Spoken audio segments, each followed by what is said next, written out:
Beyond Apollo by Barry and Malzberg.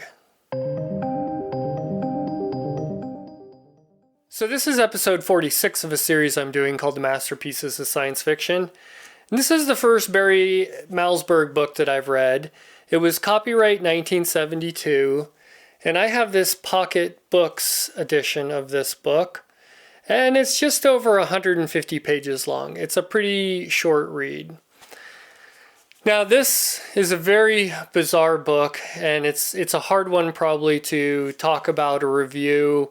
I'm calling this review spoiler light, but really it's when I get into the cons where I'll do any kind of spoiler talk, and it's really not spoiling anything about the book itself, but it might spoil some of your expectations going into this book. So when we get to that part, I'll warn you again, but the rest of this will be fairly spoiler-free.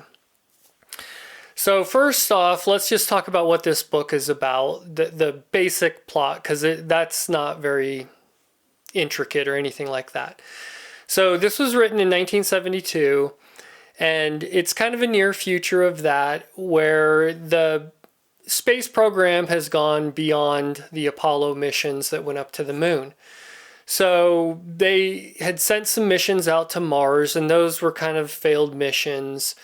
And next up was a mission to try to send some people to Venus to walk on the surface of the planet, which is kind of a strange concept to begin with. He wrote this when a lot of the physics of the planet and temperatures and everything was known, and it's kind of bizarre that he would kind of premise a book on this, but that was the premise, and that's what this story is about. A two-manned mission to Venus to hopefully have someone go down onto the planet and walk on the surface of the planet. So that's basically the plot of the book. That's it. But this book is just very strange and weird overall. I kind of put it, I have this subgenre that I call weird science fiction, and this book would definitely fall in that category for me personally. So I mentioned this book was only 150 pages long, somewhere around there, but there's 67 chapters. So you get these really short chapters at times and some that are a little bit longer. I'm going to pull up and show you. Chapter 1 is basically just one little paragraph, couple sentences.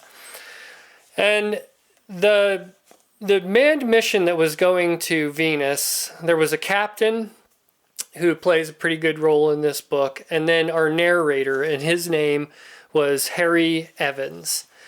And so he's narrating this whole story, and he's writing this story to the reader. He breaks the fourth wall. He talks about wanting to get the book published by a certain publisher. He talks about how he's going to make it 67 chapters, and some of them are going to be really short. And so he's talking to you, the reader, and as you're reading through the book, some of this comes about where he's telling you that he's doing this is a story, but at the same time, it's all really confusing because there's something very wrong with our narrator here. He's a very unreliable narrator. He could be just losing his mind. It appears there was some space-based psychosis that happened, not only to him, but to the captain. And so you don't really know if anything he's saying is true. You don't know if the events are true or if just him recalling the events now that he's back on Earth are true. And real early on too, you find out something happened to the captain, and only our narrator, Mr. Evans, is the one that comes back. And he's kind of, at times in this book, telling a story to kind of a psychiatrist who's trying to get the whole story out of him. Some NASA personnel. There's people trying to figure out what happened, what went awry out there on this mission.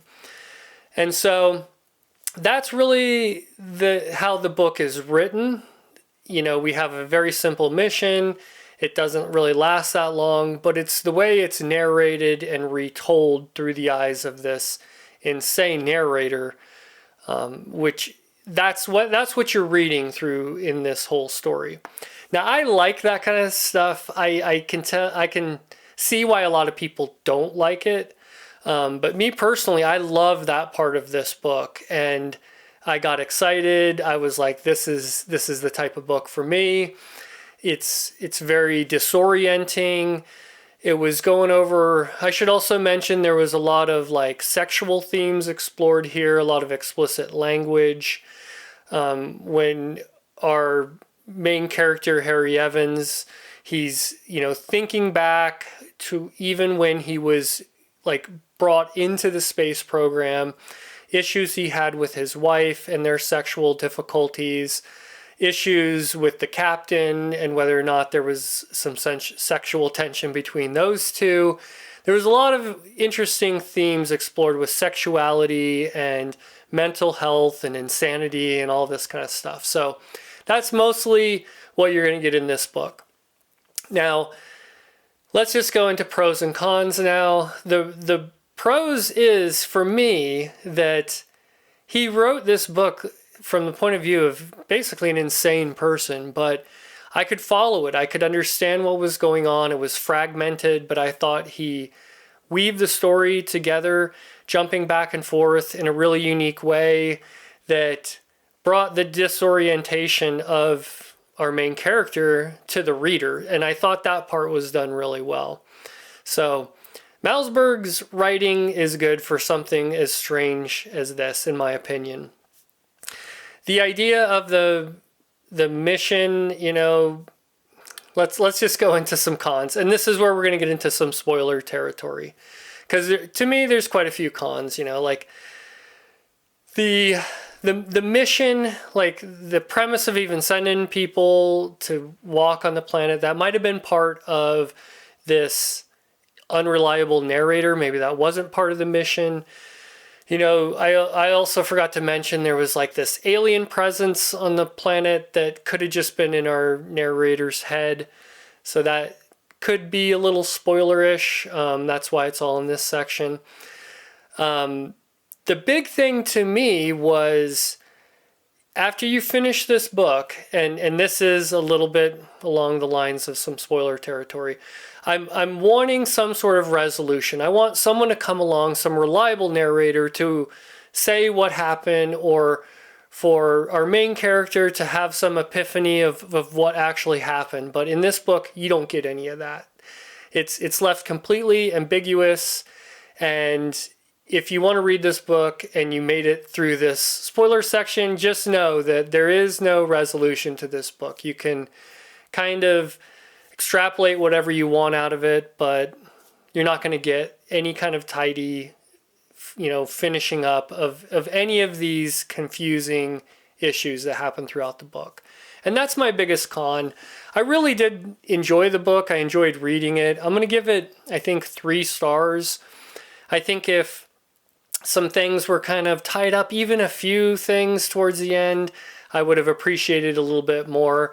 I know too, from having done some research, Malzberg was a critic of the space program in general, and I know there's some stuff in there that didn't really bother me. So that's where we're at there. That was a good, entertaining read. A little let down in the ending. I know this book is not for many people, but some people that like this book really like it, and I can see why. There's some good parts to it. So next up, I'm switching gears quite a bit. I'm reading The Shrinking Man by Richard Matheson. So just look for that one coming out next. And once again, thanks for watching.